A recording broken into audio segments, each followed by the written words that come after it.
friends. You're watching West Bloomfield 911. I'm Officer Rick, and on behalf of Chief Mike Patton and my brothers and sisters in the West Bloomfield Police Department, welcome once again to another show.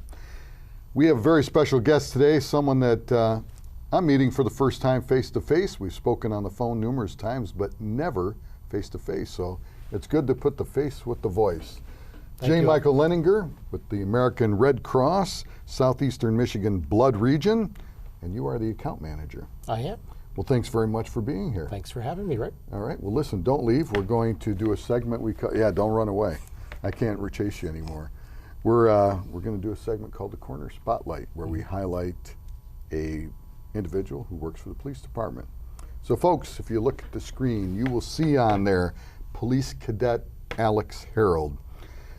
Alex hired in April of 2015, and he hopes one day to be a police officer. And you know what? I like to see people get the dreams that they always hope for. And whether he is here or someone else, he will make a fine officer and he will be a success in the chosen profession.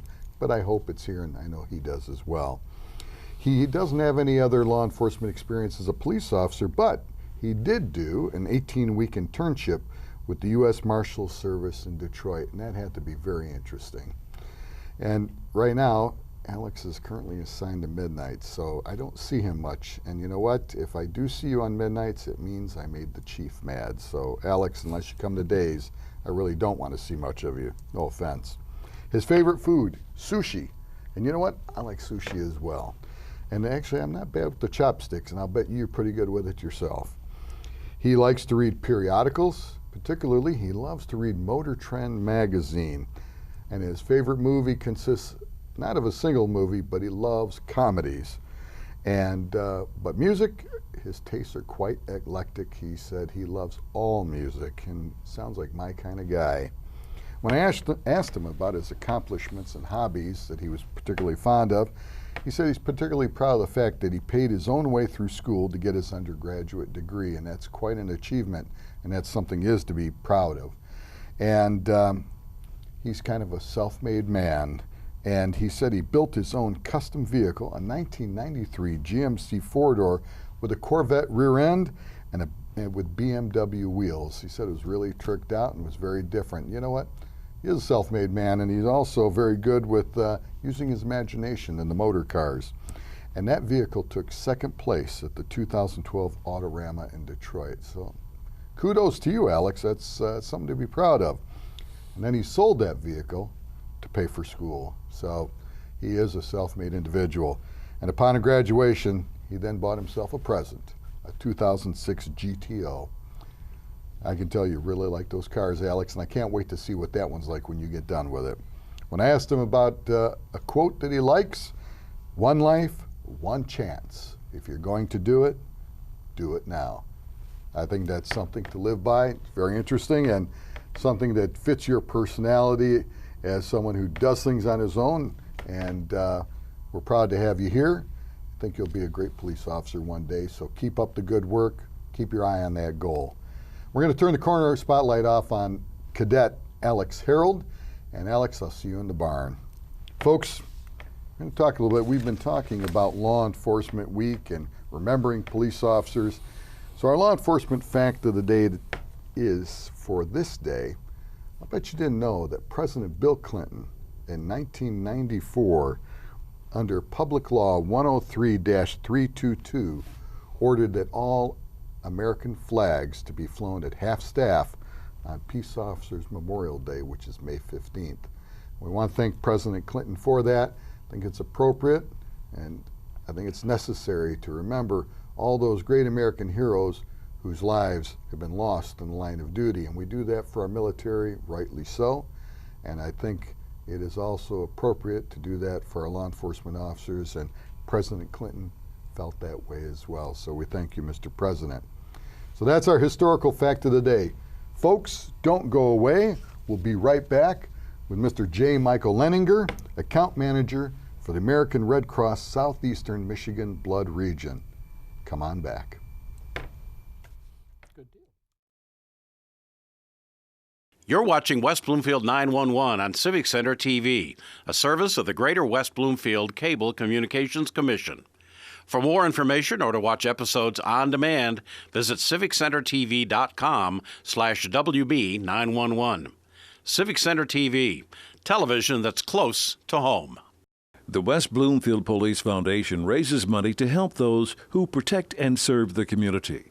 Whether it's emotional or financial support, the foundation provides a helping hand to officers, their families, and those in the community. For more information on the West Bloomfield Police Foundation, contact Kurt Lawson at 248-975-8900 or visit wbpolicefoundation.org. Hello, and we're back with J. Michael Lenninger, Account Manager, American Red Cross, Southeastern Michigan Blood Region. Michael, how are you? Just fine, Officer Rick. You know what? It's great to put the face to the voice. You and I have spoken off of the phone various times. And, you know, I asked you for your bio. You were kind enough to send it, and then I didn't bring it. But you know what I do remember on it, and we'll talk a little more about that. What I like was at the end of your bio, you said that you were from Florida, and you ended up here in Michigan, and most people say, what are you doing here? Isn't it supposed to be the other way around? And I think when you and I spoke, I said that to you myself. Exactly. Well, tell us, how long have you been working for the Red Cross, and how did you end up here? I've been working for the American Red Cross for more than 7 years. I started out in Lansing, and my territory was in Livingston County. And now I'm working for the Southeastern region, and it's Western Oakland County, which includes West Bloomfield, of course, South Lyon, Milford, and points in between. All right, very good. Well, how did you end up in Michigan? Well, I married a Brighton gal, and we met, fell in love, and got married in Florida. Okay. She made the right decision. She got out of Michigan as soon as she could. But I met her family, and we used to vacation up here and come around Christmas time, and I just fell in love with the area. It's absolutely beautiful. So when we had an opportunity, because of family reasons for her family, we moved up here in 2006 with our kids. Now, you, how many kids do you have? 3 kids. 3 kids. All right, young ones, older ones? Well, one's in junior at Central Michigan University. She just went back this week. Okay. I've got one who's going to be a junior in high school at Brighton, and a 14-year-old who turns 14 this Saturday. Okay, very good. So now they're all Michiganders. They are. They've been in Michigan longer than they've lived in Florida. Yeah, yeah. It's, you know, when you get that way too, sometimes as a parent you forget that your kids don't have the same background. I've got a friend, I actually married my wife's cousin, but I used to work with him at the Wayne County Sheriff's Office many years ago. They moved down to Houston when times were bad up here and he couldn't find police work here. And he said they always wanted to come back, and then it dawned on him at one point where the kids said, Michigan is your home, Texas is our home. And so now Michigan is your kids' home. I think so. There you go. Now, what did you do prior to coming to the Red Cross? I've been in marketing communications for about 30 years. I'm a graduate of the University of Florida in Gainesville. Go Gators. Yeah. And my wife one day saw an advertisement for a position in Lansing that she thought would be absolutely perfect for me. Mm-hmm. So I sent out a quick resume and a cover letter, and 2 weeks later they'd interviewed me and hired me, and I started right away. And the rest is history. So far. Yeah, there you go. Well, you and I met because we have done in the past, and we will continue to do, a blood drive in honor of Sergeant Patrick O'Rourke, who was our officer who was killed in line of duty, a dear friend. And we've held that on an annual basis. And that's how you and I met. Exactly. So let's talk about a little bit what you do as the account manager, setting up these blood drives, and some of the programs the American Red Cross has. Sure. Well, I work with about 100 different organizations like the West Bloomfield Police Department, churches, and civic organizations. And we hold a blood drive in Western Oakland County about every other day. So there are no excuses. You should be able to find a convenient blood drive within 5 miles or 5 days of wherever you live or work. Mm-hmm. Some of the programs we have basically are geared to getting people prepped to donate blood for the first time. And we have some of the best phlebotomists, or people who stick you with a needle, vampires, as they say. Did you say lobotomist? Phlebotomists. Oh, okay. I must have missed something there. But we have wonderful educational programs for school kids, anywhere from elementary school to middle school to high school and even college.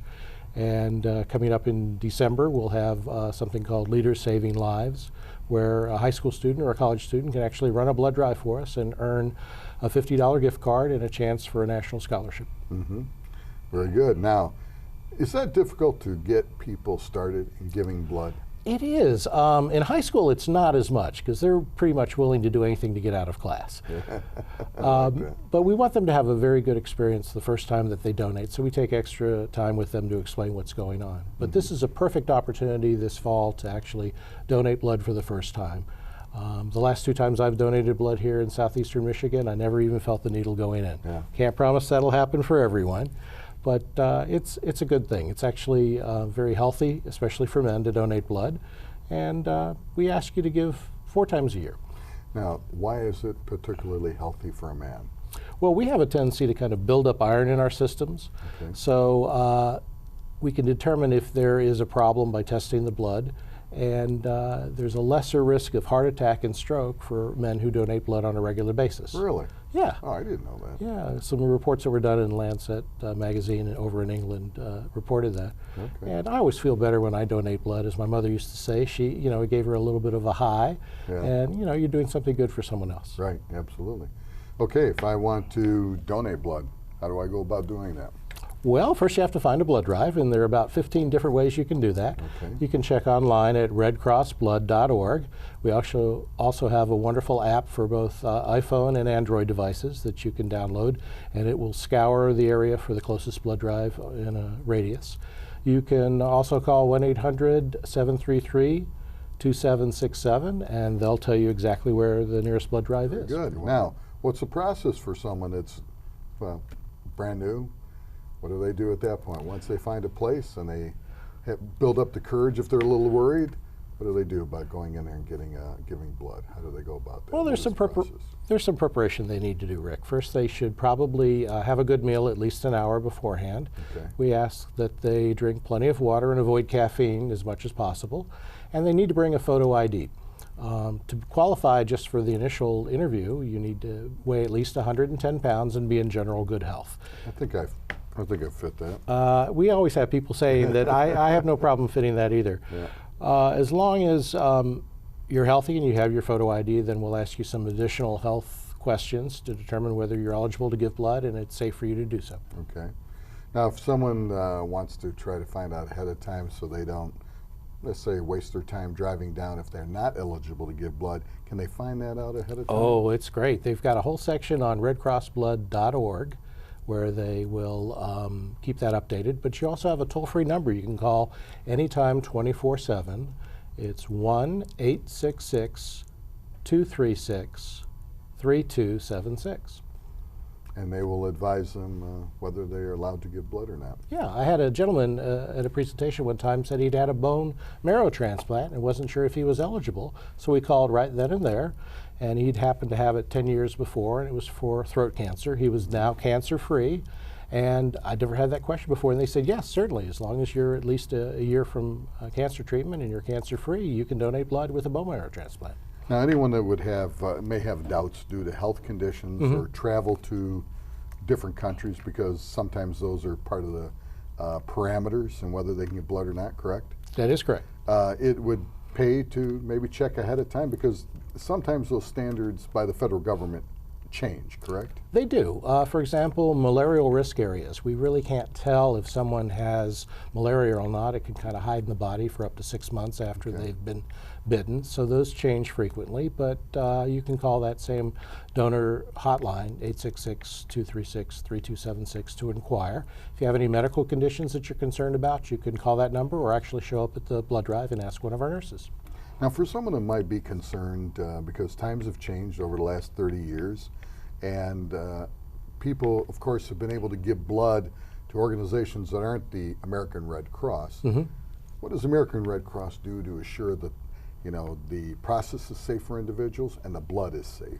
Well, everything we do is regulated by the Food and Drug Administration. They consider blood to be a drug, and they're very strict on the standards. We test it for a number of different diseases that would be present in the blood, and we ask you a number of questions whether to rule you out, whether it's safe to donate or not.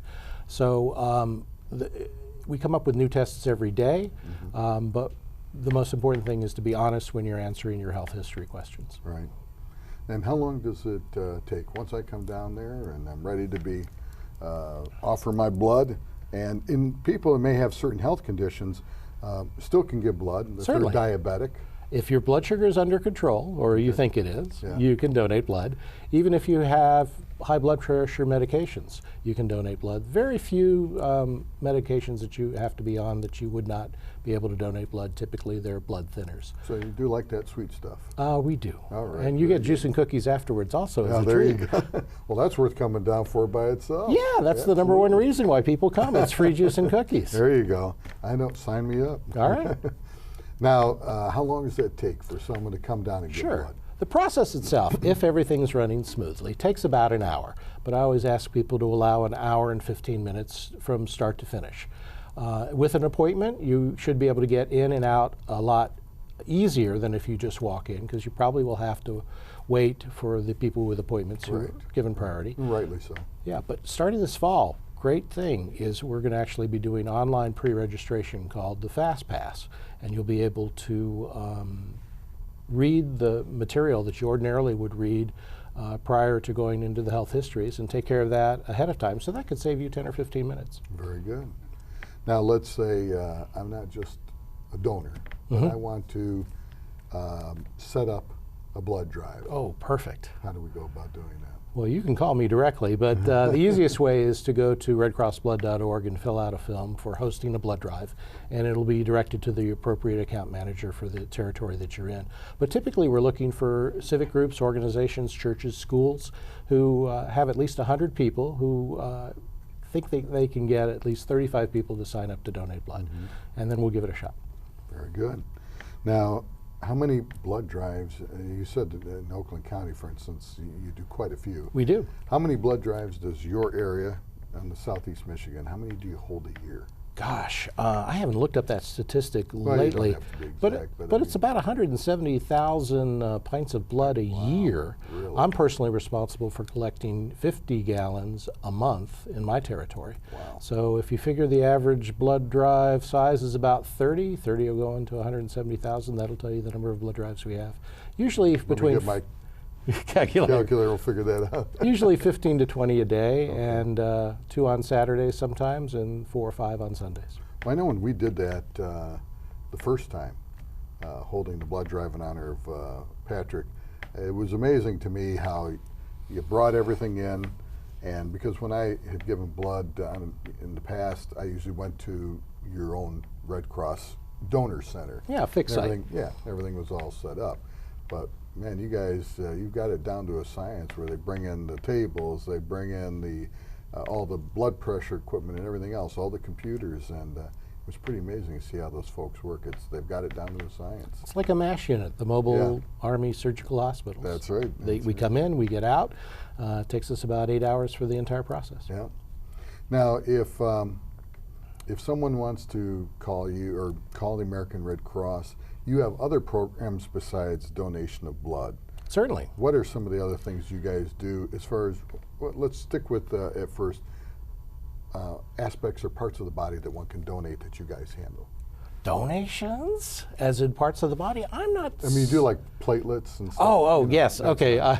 I was thinking Sorry. maybe you were talking about livers and No, other things. no, sorry. The different parts of the blood, we do take platelet donations. So if you're a male and you have either type B or type AB blood, we would ask you to consider donating platelets. It's a little bit longer process. We hook you up to a machine where we kind of spin off the platelets and give back the red cells in the plasma. But you get to watch a movie the entire time, and they'll even feed you pizza or a sandwich while you're doing it.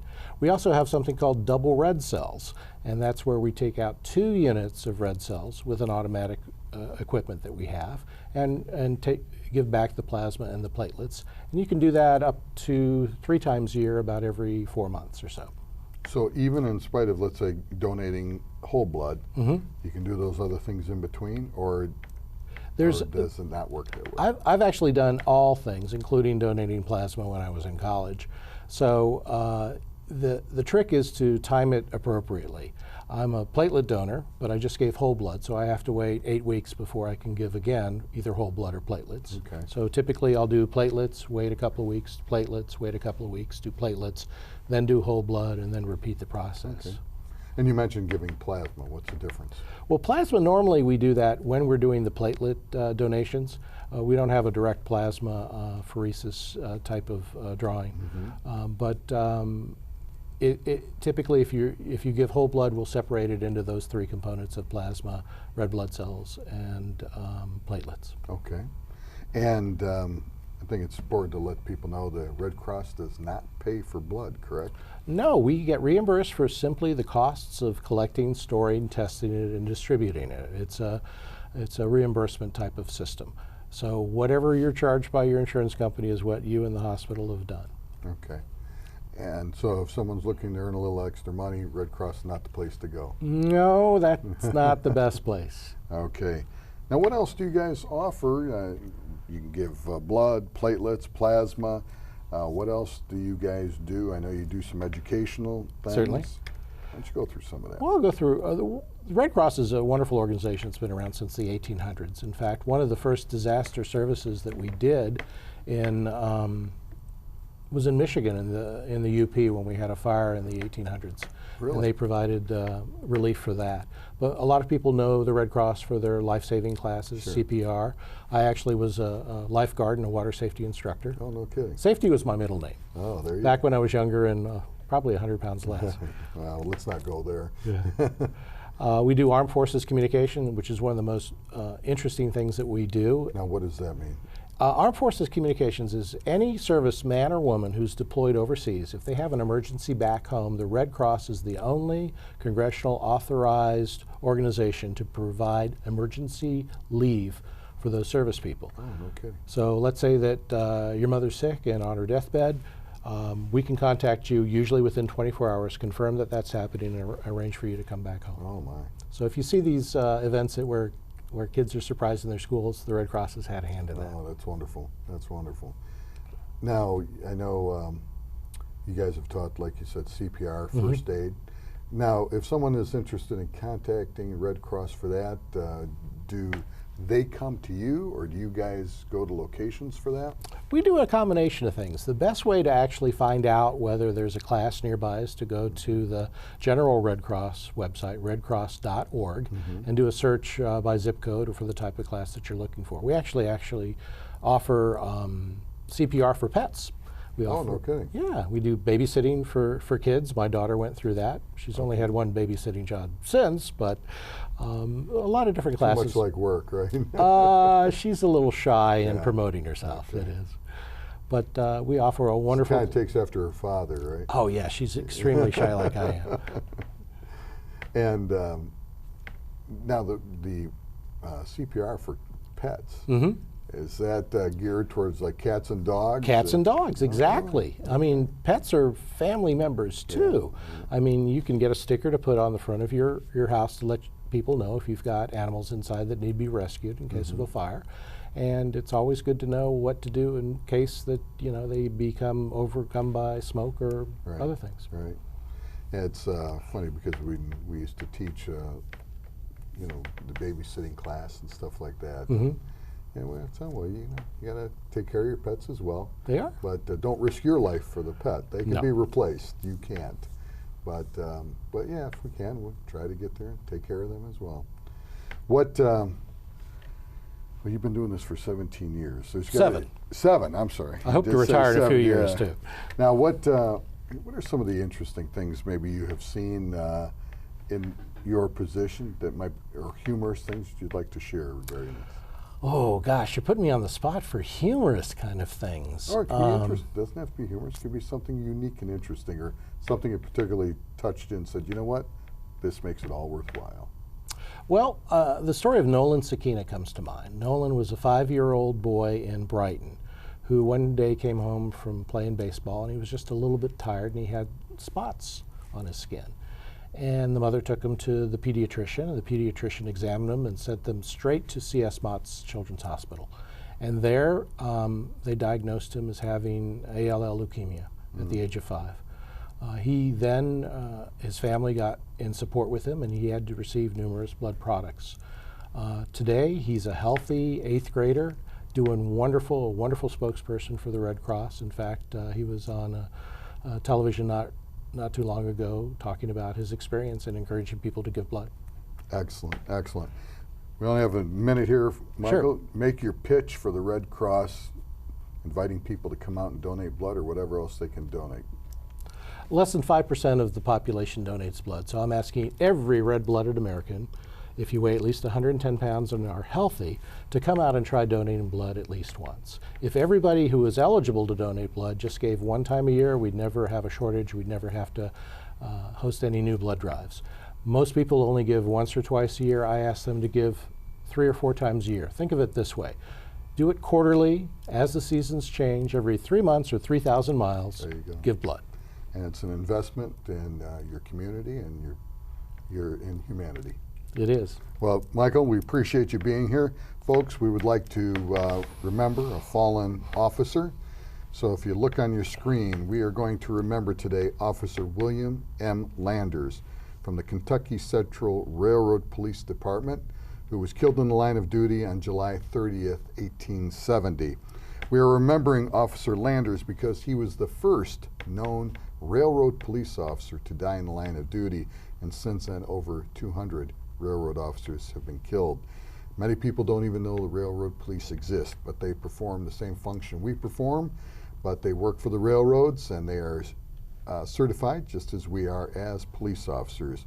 Officer Landers was stabbed to death in Lexington, Kentucky, while he and several city officers, again we work hand in hand, attempted to quell a disturbance on Main Street in that community. A group of citizens had become angry over an upcoming election and were causing trouble in town. As the officers tried to stop the disturbance, Officer Landers was struck in the head by one of the men in the group who had a saber. Amazing. He died several hours later. 2 men were arrested 2 days later and charged with his murder. He was survived by his wife and 3 children. So folks, please remember this great American hero, the first railroad officer killed in the line of duty, Officer William M. Landers of the Kentucky Central Railroad Police Department. Remember him and his family and the other officers in the railroad police in the companies that exist today. Please remember them all in your thoughts and your prayers, and we say, brother, rest in peace. Your memory will not be forgotten. Folks, we'd like to thank you for watching, and we thank our guest today, J. Michael Lenninger, Account Manager for the American Red Cross Southeastern Michigan Blood Region. Michael, thank you again. Thank you, Officer Rick. Appreciate you coming I on. appreciate your time. Folks, we thank you for watching here on Civic Center TV, and if you don't catch us on the TV, remember, you can go to the internet and watch us on civiccentertv.com at your convenience. Please take care of yourselves. Be safe. Watch out for one another, for tomorrow is promised to no one. And on behalf of Chief Mike Patton, I'm Officer Rick. Thank you for watching West Bloomfield 911.